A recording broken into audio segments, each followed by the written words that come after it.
Hello, thank you very much for tuning in. So, my name is Stuart and I deal in watch parts. I have a eBay shop. You can find a link below this video in the description to my eBay shop. And what I'm going to be talking about in this, my first video, is how to determine what size of Seiko crystal that you need. So if you've got a Seiko watch, it's probably the best watch to have in terms of determining what size of crystal you need. Obviously, in the ideal situation, you would be able to pop out your crystal to measure it. However, obviously, if you need a new crystal, it's quite likely that you've cracked your glass, you've broken it, you've shattered it, or something like that. It's not measurable, or maybe for some other reason, for example, it might be cracked, and you can't get it out to size it because you're intending to take it to a watch repairer, for example, and it can be quite a big deal getting a watch glass out. More about that in another video. But anyway, how do you size a Seiko watch crystal? Well, let me say that out of all the manufacturers, Seiko are the only manufacturer, as far as I know, who actually encode the size of the glass, or at least the diameter, in the part number. So first of all, what you need to do is you take your Seiko watch. Okay, this is my Seiko watch. I bought this new in, when was it? 1982, 1983, I think. It cost me £120 from Argus. Yep. And it's one of the first quartz chronographs, I understand. This one, unfortunately, is broken. The movement needs replacing because the battery leaked out and destroyed the movement. That's one of the problems with battery watches, that can happen, but I just keep it for old time's sake. So you need the case number. On the back of every Seiko, or virtually every Seiko, you should be able to find a case number. It's an 8-digit case number. It's 4 digits with a dash and then another 4 digits. Yeah, so it's not the serial number, but it's an 8-digit case number, and you need the whole thing. The first 4 digits is the movement number, and then the remainder tells you actually which case it is. The case size is important because that determines what size the crystal is.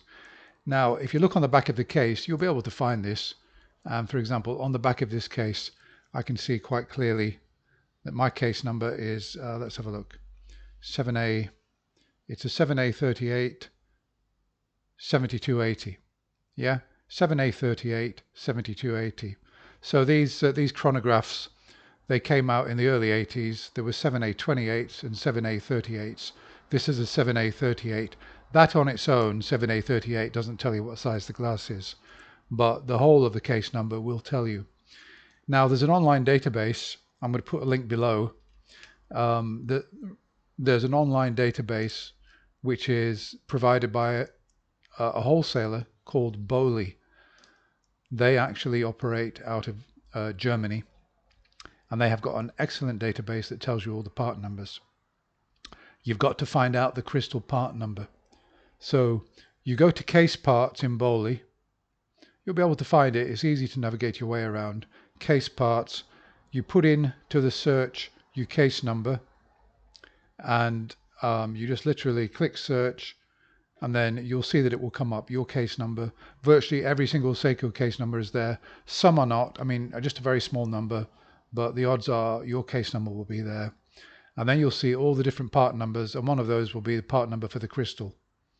So once you've got the part number for the crystal, you're well on the way to sizing your crystal. Now, essentially, for virtually every single Seiko glass, the first 3 digits of the part number tells you the size in millimeters of the actual crystal. Let me give you some examples. So I've got some Seiko crystals here. Yeah, they're in their Seiko packets. And let me just take an example here. We've got this one. I'll just show you up close.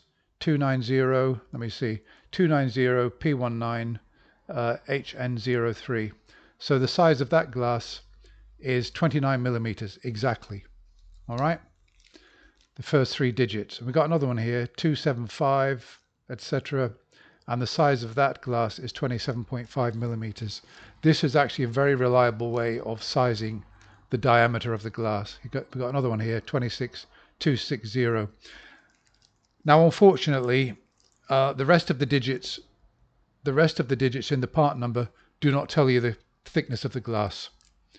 Sadly, that's not the case. It would make life a lot easier if it did. And so you then need the thickness, and that's a bit more tricky. It depends on which watch you've got. If you've got a 37 millimeter Seiko 5, then the thickness is going to be between 1 and 1.5 millimeters. I always think that if you go for a 1.3 millimeter glass, you can kind of hedge your bets and get it right. But if the original thickness is 1 millimeter and you go for a 1.3, it's only going to be sticking up only very slightly. Even a 1.5 is going to be sort of okayish. That's not too much of a problem.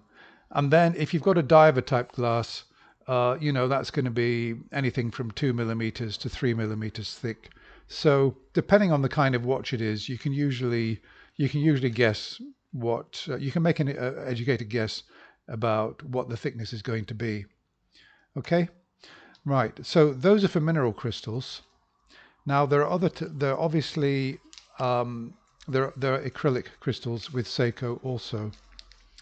Now just as an example, a company called Sternkreuz, they're German, they produce some excellent copies of Seiko acrylic crystals, and we've got one here, for example. Yeah, just there. And the Seiko part number is 310T14ANS0. Well, obviously 310, that's 31 millimeters. Now Sternkreuz have got an equivalent, XAC 311626, so their equivalent is actually 31.1. That's not really a problem. It's slightly oversized.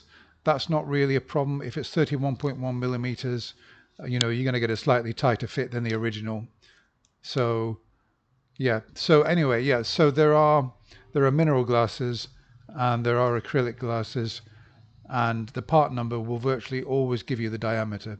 So that's the good news. And the only bad news is obviously then you've got to get the thickness right. But if you've got the diameter, you're sort of 99% of the way there. And then the thickness, you can usually estimate what it is.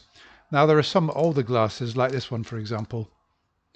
Yeah, this one is K00W26AC0G. Now that is not a 26 millimeter glass.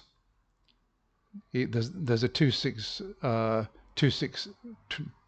in it. That doesn't mean 26 millimeters. And some of these older glasses, you can't tell from the part number what the size is, unfortunately. And in fact, the reason for this one, for example, is that it's an oval shaped glass, which is good for you know, some of the digital watches that came out in the 70s.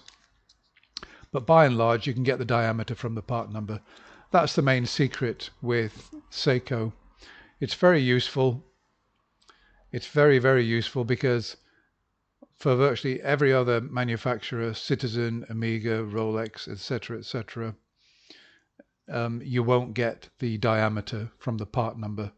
And obviously that's when somebody like me is useful, because I've got the dimensions of literally thousands of glasses, you know, non-Seikos. Something about that another time. But anyway, I hope you found that useful. I'm going to wrap up this video now. If you've got any questions, let me know. And if you need to buy a glass, I sell generic crystals, all properly checked to make sure that they're in pristine condition. Go to my eBay shop, have a look around, see what you can see. I also sell ready-sized Seiko glasses if that's what you want to buy. Okay, so thanks a lot for watching, and I'll be back again with another video very soon. Hope you found that useful. Bye for now.